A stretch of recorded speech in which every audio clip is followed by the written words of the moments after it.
not only answer to not only answer your questions, but also I'm going to endeavor to take us to the hub so that you can see the things that you should know about. If you have not spent any time on the hub, I will hopefully try and make it a little easier. I confess, just like many of you, it takes some getting used to, but we can do this. So, and once you figure it out, then it really is very beneficial. So, we will try and do all those things tonight.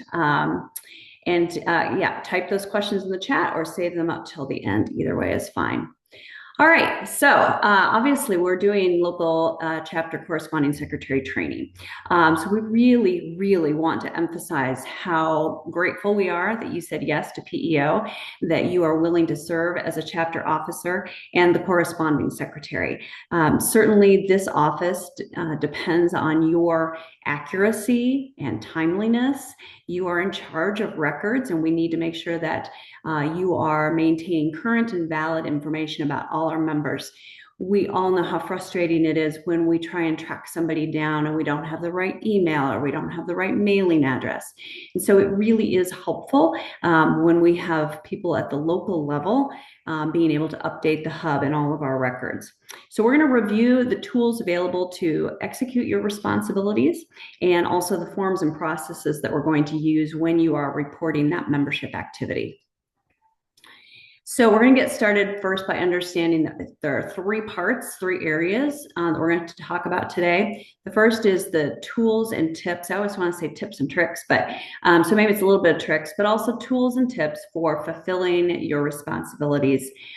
So when we get to this section, you're going to become familiar with the materials that are offered specifically for corresponding secretaries. Membership records is the second. So keeping track of membership is one of the most important duties of your office.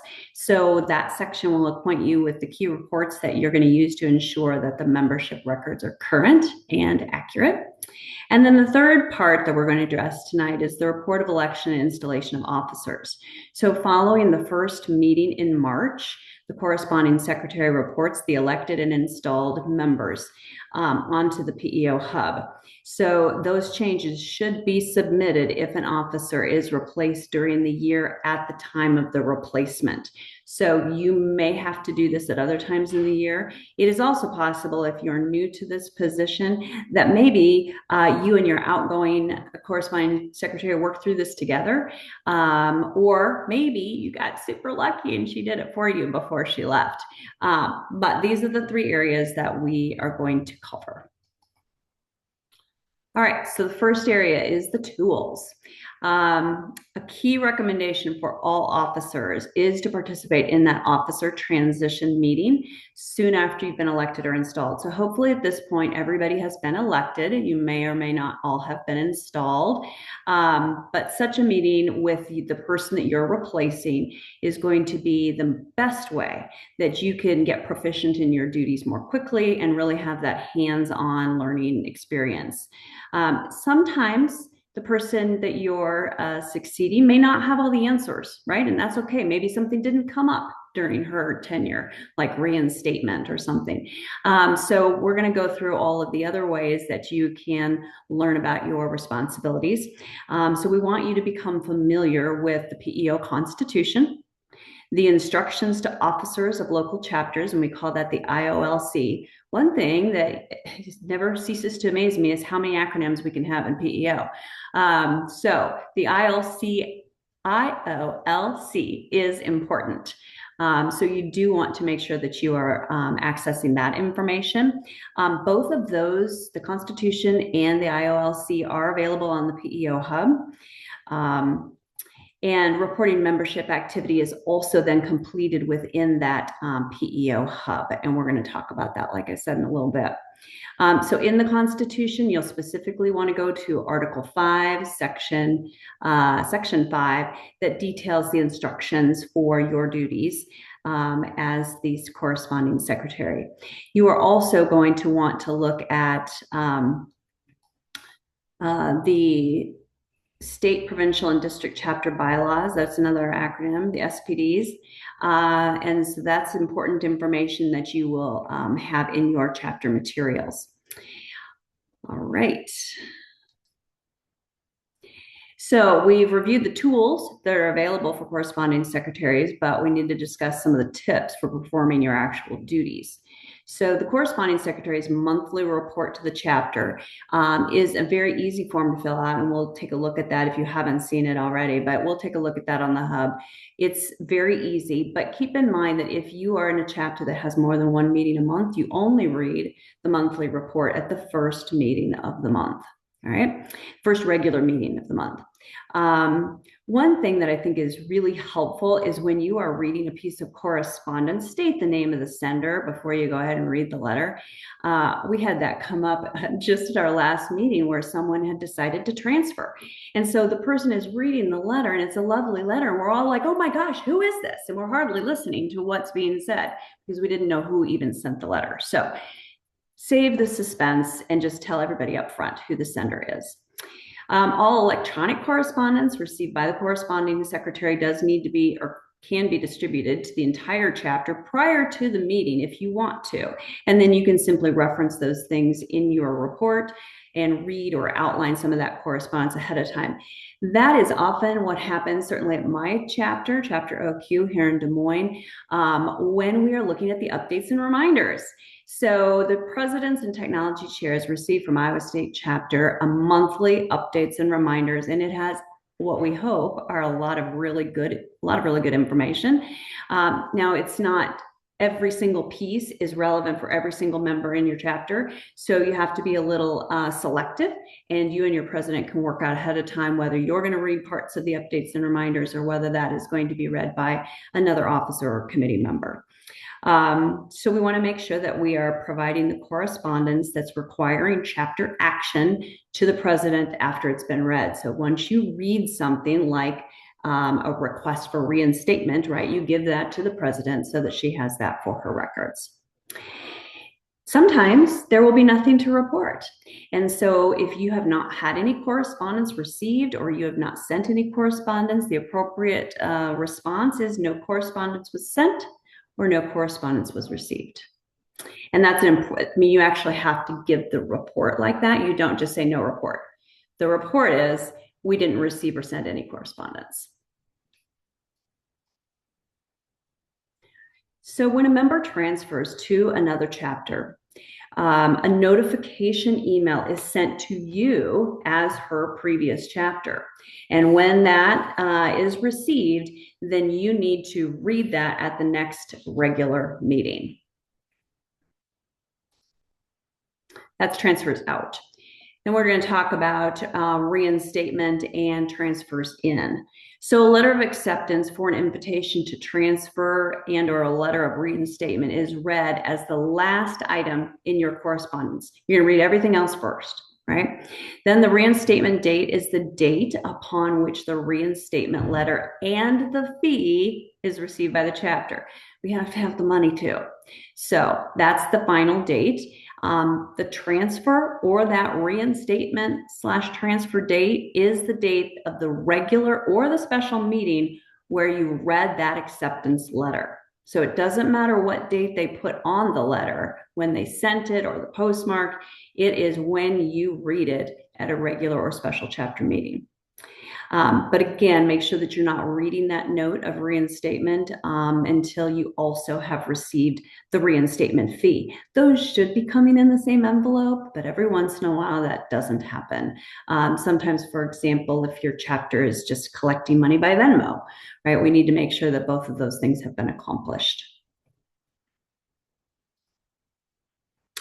So when a member of your chapter moves to another city, another state, and wants to transfer to another chapter, the corresponding secretary should take an additional, very important step to make sure that that member is contacted by PEOs in her new location. So in addition to submitting her new address and email address on the hub, you should also assist her in beginning that seeking a transfer process that's on the PEO hub. We'll walk through that just a little bit. This is one of the most, I feel, one of the most important things that we can do as corresponding secretaries, but also as parts of our chapter membership chairs, right? We want to make sure that when someone moves to a new location, that they aren't lost. They aren't lost to the chapters where they are the cities where they're going. But in all fairness, right, they may not have a clue where to get started to do any of this. So we want to really equip every member in our chapter to understand what the hub can offer. Every single member in your chapter should have an opportunity to explore the hub and really have an understanding about how she can use that for her own benefit. So maybe that's something you want to suggest to your technology chairman. Maybe you want to do a program on navigating the hub and all the resources that it has to offer. So you're going to want to talk to this sister about the process of logging into the P.E.O hub, about clicking her profile that's in the bottom left-hand navigation column. And then from there, she selects various chapters that she may want to visit in her new area before actually then selecting the transfer request form button to alert the chapters that she selected that she's interested. So we used to have this lovely form, paper form, that we filled out and we mailed, and we all know what happened to those. They didn't arrive. Or if they did arrive, they arrived in somebody's mailbox with bills or Christmas cards or whatever, and they just didn't rise to the top of the pile. So we want to make sure that everyone understands that we're trying to make this easier. It may seem more challenging at first, but I think at the end of the day, having one repository for all of this information for people to see, here's where I want to go, here's where I'm moving, how can I be helped, really is going to be useful. So if your chapter sends an invitation to transfer and the member accepts, then you're going to click the green transfer button on seeking a transfer on the hub after the acceptance has been read during your regular special chapter meeting. This will move the member into your chapter and complete the transfer request. It will also close any pending inquiries to other chapters as the new chapter has been found. Easy. The corresponding secretary no longer needs to complete any other form to notify international chapter of the transfer of that member. The transfer just automatically is processed for both the member and the local chapter records. So I am hopeful that this is going to be really slick. All right, so now we're going to look at some items that we use to track and report our chapter membership. One, of course, is the membership roster, and that's the listing of your chapter members on the hub. The other is the chapter membership history, the CMH. And the third is the active/inactive chapter members report on the P.E.O hub. So the CMH, that chapter member history record, replaced what we used to call the general enrollment book. It does have to be kept with the corresponding secretary files. The CMH record lists all PEOs who have been a member of your chapter, with the exception of those who entered Chapter Eternal prior to 1980. Information about those chapter members who died prior to 1980 can be found in that general enrollment book, which has been retired, but it does need to be maintained. We have to keep that in the corresponding secretary's files for the life of the chapter. So yes, that is one thing you're going to have to lug around in your bag and make sure that it doesn't get lost along the way in the shuffle of transitioning to other offices. The active inactive chapter membership report is a printable spreadsheet of your chapter members that are currently in your system, in international system, at the time that the report is generated. Okay, so it should be live and real time. The final roster report is a listing of all the active and inactive members reported during the annual report process. So it can be printed from the hub by the chapter corresponding secretary once the chapter has been released by the SPD, the state, provincial, or district chapter. All right, the membership roster provides membership details for your chapter that complement the information that should be provided in your CMH, that chapter member history. So between January 1st and February 24th, each local chapter corresponding secretary will receive an email with instructions on how you're going to review and update your membership roster on the hub. Now, hopefully that has already been accomplished by the person who preceded you in the corresponding officer role. So that you should not have to do until next January 1. And then you'll get the email with how to do it. If you have been keeping up and making membership changes to your members' addresses, contact information, officer changes. If you've been keeping up and doing that all along throughout the course of the year, what you're going to be asked to verify between January and February 24th is going to be super slick, and it won't take you very much time at all. So the hub is used to notify the P.E.O membership department of all membership activity in your chapter. So again, change of name, change of address, email address, phone number. We really want to make sure that those things get updated just as quickly as possible. One of the tips that I might recommend is this: being the corresponding secretary is not a full-time job. Okay, so it is your volunteer job for the chapter. You do not have to do this every day. You do not have to think about this every day. I think you can do the corresponding secretary job by having set yourself, a little bit of time a week before the meeting and then within a week of the meeting. So you know what you're going to do, and then you're going to take care of the business that you learned at the chapter meeting, and you're going to have that off your list within a week of the meeting, and then you're all the way set until the next month. So if you're just doing that twice a month, I think that's going to be helpful for you. And just the repetitive nature of doing things, by the time you get into this 2 or 3 months, this is going to be, or 2 or 3 times to access the hub and make these changes, you're going to be a pro at it. So before that February 24th deadline annually, you're going to report to the chapter president that you've done your job. And any necessary updates have been made, the records are correct, and that's it. So if you've ever been the corresponding secretary before, you probably think, oh my gosh, March is here, or the end of February, I have to do so many more reports. This is it. This is it.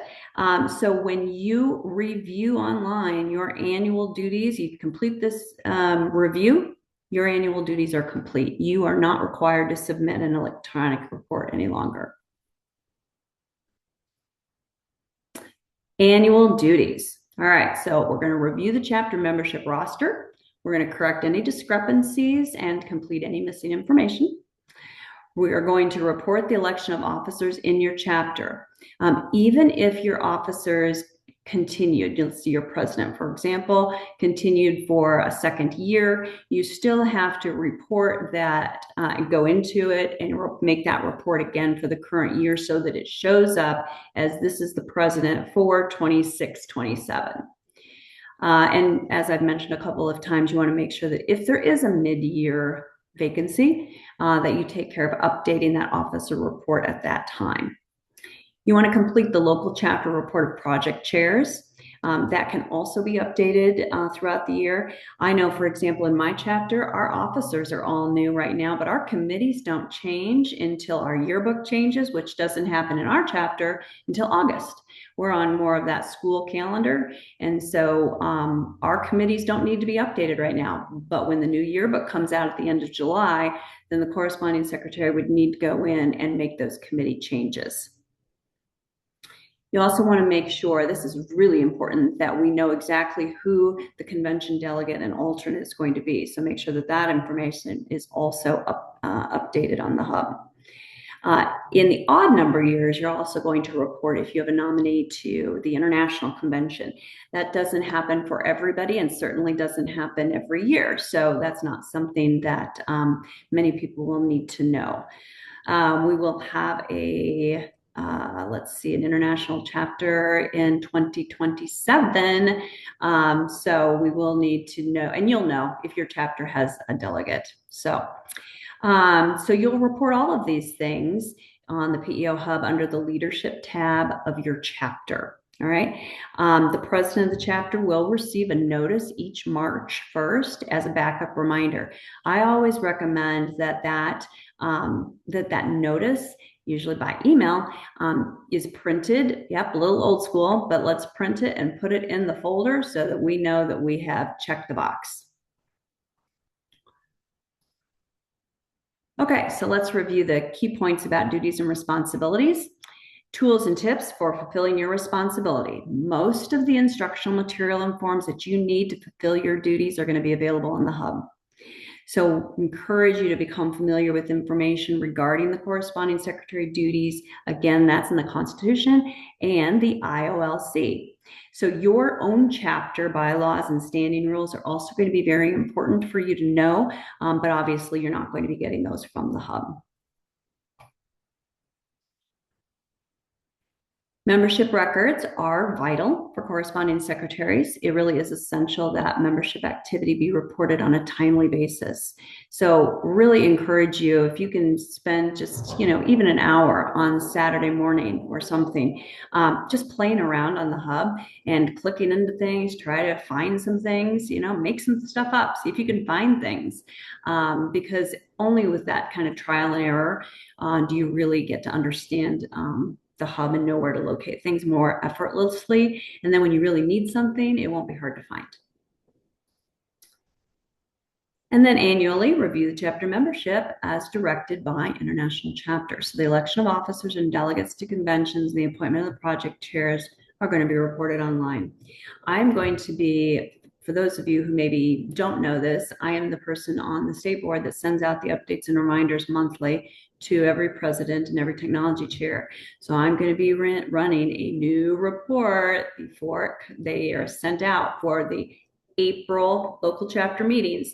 So I really I'm a little nervous that I'm going to, garbage in, garbage out. I really hope that I'm going to have an accurate listing of all the presidents and all the technology chairs so that I can email that out to the updates and reminders out to people. So that would help me a lot as well. All right, so the time you're committing to serving as your chapter's corresponding secretary is so appreciated, and we really can't underscore that enough. We really appreciate you making the commitment to your chapter and your dedication to P.E.O. So if you have questions after tonight, and we're not quite done yet, so don't hang up. We're going to do some stuff on the hub, and I want to answer any questions that you have. But if you have questions after tonight, I encourage you to reach out to me, but here's what I'm going to say. What have you done so far to find the answer? Because I want you to explore and try and figure it out. And then by all means, if you can't figure it out in 10 minutes, stop being frustrated and let me know, and I will be happy to help you. Okay, so you are perfectly willing or able, since we're a smaller group, if you want to unmute and just ask your question out loud, or Rachel, you can help me with the chat. Sure. Thank you, Mary. At this time in the chat, there are no questions. So I agree with you want to unmute if you have a question for Mary, and don't hop off yet. Like Mary said, she's going to take you out to the hub and you'll want to hang on for that education.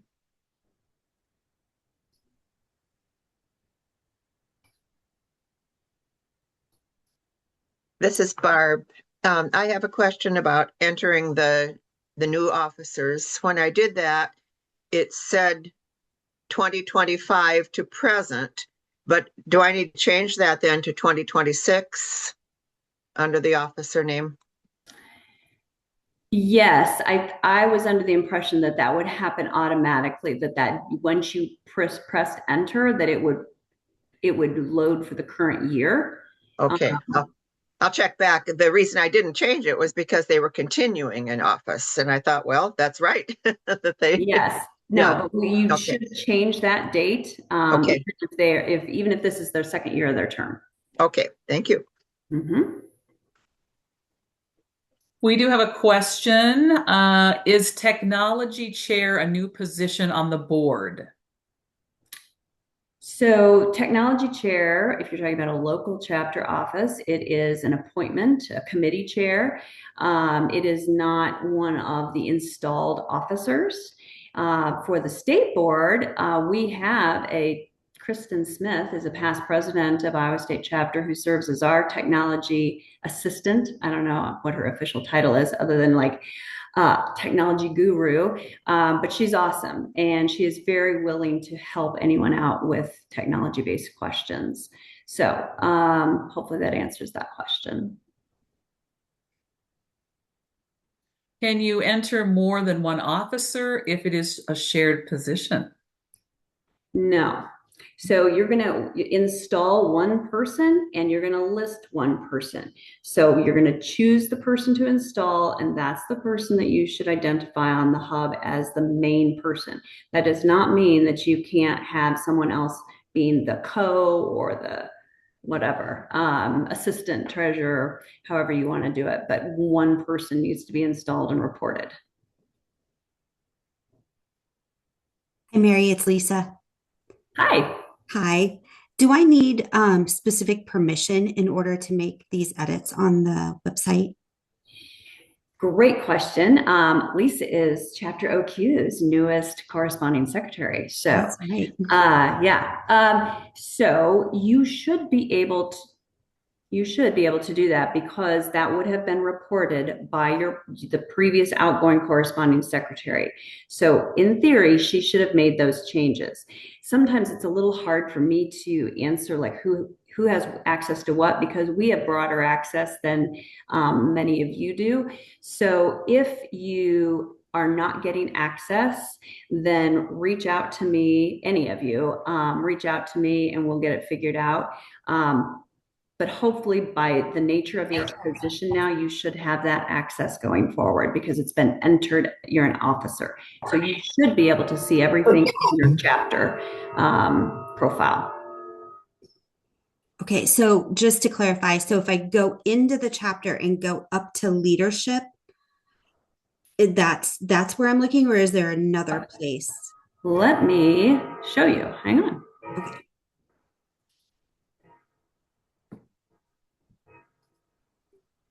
Okay, so can you see the portal, the hub? Yes. Yes. Okay. So hopefully this is what it looks like for all of you. So I've logged in obviously as me. I've got my own OQ here up in the right. And so I should be able to check on, find out what the officers are, go to members, find out everybody's names. So in the leadership. And let's just see here. Look at that. You have not been reported. So we need to work on this. So, okay, my own chapter has a glitch. So we will get it figured out because these are our last officers. But Lisa was just installed earlier this week. So Yes. we'll get that changed. Okay. I will work on that. But this is where you're going to find, so next year when you're doing this before your handoff to everybody, right, then you're going to be coming in here and you're going to be able to edit because you've got the little pencil mark. So you'll be able to edit these people, the officers, and then you can edit their names. Let's see, if we go down to Mary, so then you can edit all the information about a chapter member. Okay. So one of the most important places I think for you all to go on the hub is under resources. So if you go to resources and you can read the P.E.O record online if you misplaced yours, right? You can do a lot of things, but I specifically want to direct you to the library. Okay. So if you click on the library, you can do a lot of things here. And so the last thing I chose to search for is reporting local chapter officers, right? And so this is what it pulled up. This is brand new, obviously, but this was just updated as of March 5th of 2026. So when you click on this new document or any document, you're going to have the opportunity to view it or to download it. You could copy it and email it to somebody, but for tonight's purposes, we'll just view it. And this is telling you exactly step by step how to report those local chapter officers. So if you suddenly forget how to do any of this, right, this is going to tell you how to do it. So what else? I had some other things I wanted to show you. Let's see if we type in corresponding secretary, and see, I didn't even have to finish it, and it's populating with the newest things on top. Now, if you want something specific, right, you're going to have to continue to type, but these are the most important newest items. So this training that we just went through, this was new as of yesterday. Okay, in fact, I had the old one modified and ready to go, and then the new one came out. So if you are thinking about that monthly report, you probably have a bunch of photocopies in your bag, but you can get the new one. This version is of March 10th, 2026. You can get a PDF or a Word. Again, we view the document, and so that's what your monthly report looks like. And obviously, you don't have all of those things filled out each time. All right, let's go back. And all right, this is to me the most important document that I'm going to show you tonight, and that's the IOLC. Remember, it's the instructions to officers of local chapter. I had to stop and think. But it was updated in January. Your presidents should have received new versions of this. So hopefully the material that you have in your box or bag or whatever it is has a date of January of 26. Do not keep the old stuff. We do not need that as some historical reference. Pitch it, and then you won't get confused. Okay. So this might take a minute. It's kind of big. But I think personally, this is one of the most important things you can look at. And I might just say, this is worthwhile to print, to have it handy. So you're not having to go to the hub every single time you want to look something up, because it does have the calendar and the things that you're going to be asked to do. We'll see how long it takes to load. While it's doing that, any questions about what I'm covering so far? Okay. Wonder if it would go faster with something else. Oh yeah, look at that. Okay, see, you got to play around with stuff a little bit. Okay, so this is specifically for corresponding secretaries. So on the first page, we have your retention record. This is what you have to keep. Some of that, like the general enrollment book, we talked about that. You keep that for the life of the chapter. Okay, so we have that chart first. This is new. If you've been the corresponding secretary before, you may not remember something like this. And see up here at the top where it says January of 26, that's how you know you have the most recent, the most current version. If you've got anything other than that in your bag or box, throw it away. So here are all the things that you can do on the hub. And look at this column over here, navigation, right? Hub, hub, hub, hub, right? You do all of this on the hub. It does not say go find a form in your bag. Go to the hub to do this, okay? So this will walk you through how you report a chapter member entering chapter eternal, or how do we reinstate into the same chapter? How do we reinstate into a different chapter? So this document is going to be very important in helping you do your job. And then there's just general information. It tells you, okay, go study part 3 of the Constitution, because that's going to talk about local chapter officers. It talks about what you report. Here's all the information you need to know about chapter membership and what you do in that regard. So this is really, it's only 7 pages, but this is really the most important thing, kind of your Bible as the corresponding secretary. So I would really encourage you to scan through this. And frankly, you're going to probably be using it more than just once or twice. Okay. And then the flow charts are really helpful as well. Sometimes it's easier to be a visual person and see it in action than to read it. Mary, we do have a question. Okay. Does the paper copy of the report need to be handed into the recording secretary if you have emailed her the report prior to the meeting? I'm not sure I'm following the question exactly. Does somebody want to help clarify? You mean if you've already mailed out the information to your chapter members? Whose question was this? It was Kathy. Kathy, do you want to unmute and clarify? Yes. Instead of, so that, I think the directions say to always turn in that paper report. Oh, yes. Okay, the paper report is saved for the auditing committee, right? And so you just, after you've read it, you just put it on the president's table. Do what? Just give it to the president. The corresponding secretary monthly report to the chapter. Correct. So I think Which the question is, Mary, that Kathy's saying if she's already emailed that report to the president, does she then at the meeting have to give her a physical copy of the report? Am I reading that correctly, Kathy? Yes. Okay, no, as long as she has that available to her, that's fine. Yeah, Yeah, I would just the make sure you and information the is, president are on the same page.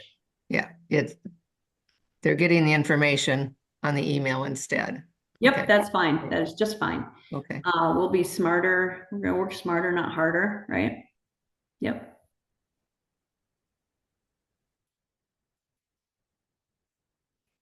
While we have a few minutes left, I'll just show you something kind of interesting. I think it's kind of cool.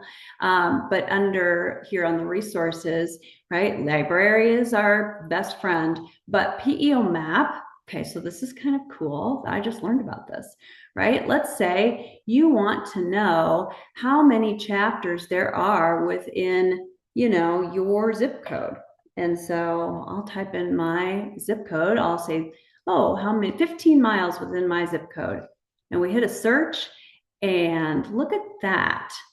So this is helpful, I think, for people who are like, oh, I'm moving to Dallas Center. I don't know anybody who lives in Dallas Center. How do I find out about if there's a P.E.O chapter there, or somewhere in Texas where we don't even know the names of the towns like we do in Iowa? So this is kind of an interesting tool.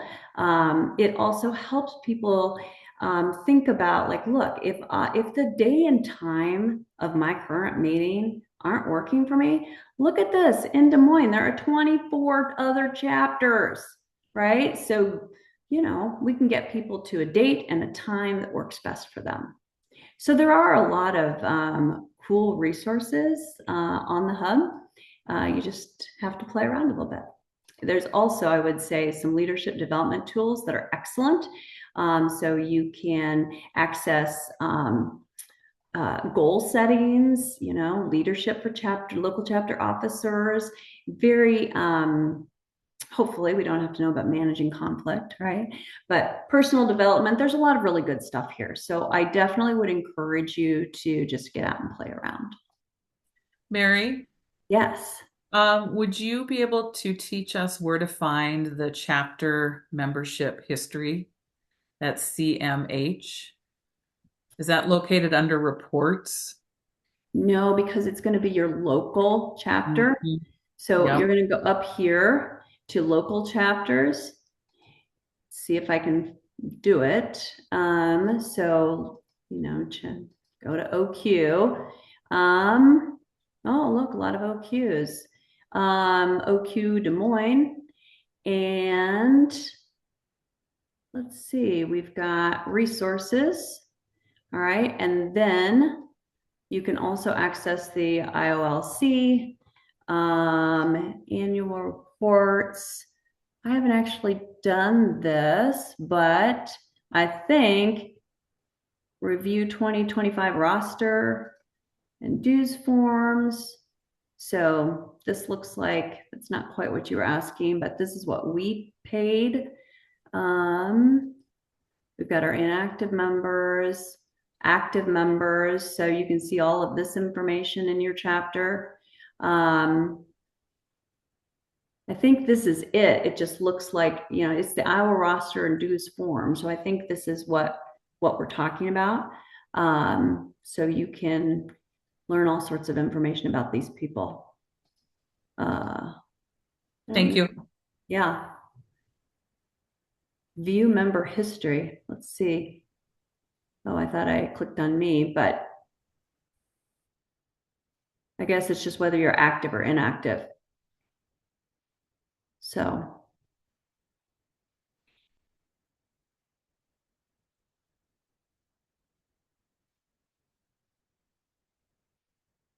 are there any other questions?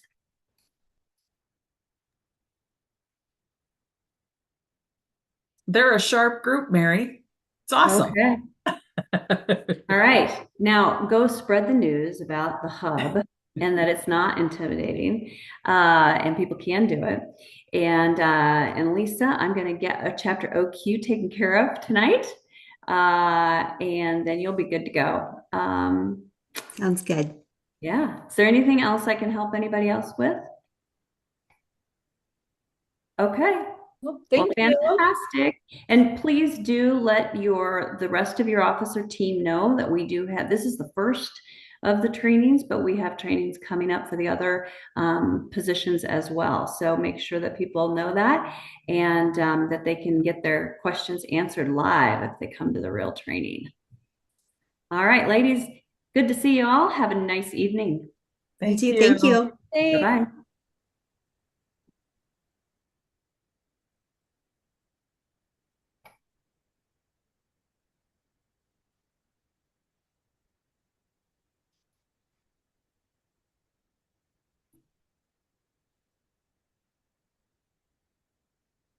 Good job, Mary. Good That was job. awesome.